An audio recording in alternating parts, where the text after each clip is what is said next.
Hello friend, আশা করি সবাই ভালো আছো। আমিও ভালো আছি। তো এই যে এখন দেখেন আমি হইলো শিব পূজা সোমবার, লাস্ট সোমবার, সেই জন্য আমি পূজা দিতে যাইতেছি মন্দিরে। তো সবাই পাশে থাইকো, নিশ্চয় দেখতে পাবেন। আশা করি সবাইকে ভালো লাগবে, মন্দির দর্শন করতে পাবেন। পাশে থাইকো নিশ্চয়। আমি যাইতেছি এখন। দেখো রাস্তাগুলো কি ভাঙা, রাস্তা ভালো না, অনেক দূর যাইতে হয়। মন্দিরটা জঙ্গলের মাঝখানে, যে চারিদিকে জঙ্গল। এই যে আইসা পড়লাম, এখন মন্দিরে আসলাম। তো এখন এটা শিব মন্দির আর হইল কালী মন্দির, দুইটাই। তো শিব কালী মন্দিরের তো দেখতে থাকেন। আমি এখন পূজা দিব, পাশে থেকো সবাই।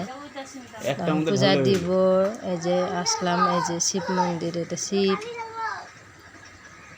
এখন পূজা দিব। অল্প ধরতে বলে ওই জন্য আমি অল্প ধরলাম। আমার স্বামী আগে পূজা দিয়ে নেবে, তারপরে আমি পূজা দিব। তো এখন তোমার দাদা ভাই পূজা দিতেছে, দেখতে থাকো। এখন আমি পূজা দিব। এই যে দেখেন, শিবের মাথায় জল ঢালতাছি। তারপরে আশা করি সবাইকে ভালো লাগবে। এই যে পূজা দিতেছি। তারপরে এখন শিব মন্দিরে পূজা দেওয়া হইলে আবার কালী মন্দিরে যাব, দেখে থাকবেন, সবাই দর্শন করতে পাবেন। কেন কি এই কালী মন্দিরটা সেই জায়গারই তো।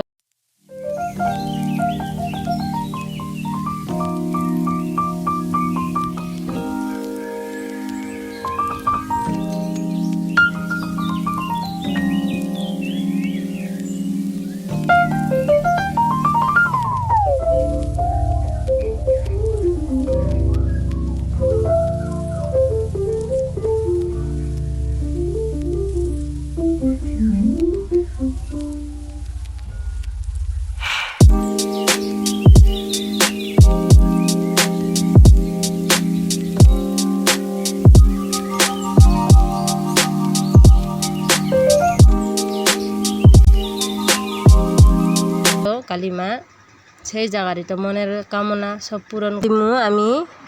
পাশে থাইকো, দেখতে পাবেন যে কালীমা মন্দির জায়গারই তো, সেই জায়গারই তো মন্দির।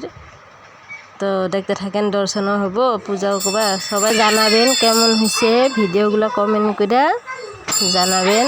ভালো হইলেও জানাবেন, খারাপ হইলেও জানাবেন। সবাই কমেন্ট করবা, লাইক করবা। মানে আরও ভিডিও ছাড়লে পরে তাহলে তোমার পাশে যাব, তো দেখো সব ভিডিওগুলো। তো দেখো এখন পূজা করব।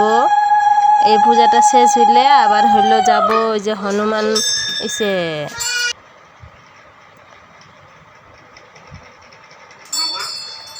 তারপরে আবার এখন পূজা শেষ, এখন হলো আমি যাব ওই যে এসে পূজা করতে, গণেশ পূজা করতে। গণেশ ঠাকুর আছে এখানে, ওই যে ভিতরে দেখো জঙ্গলের সামনে গণেশ ঠাকুর।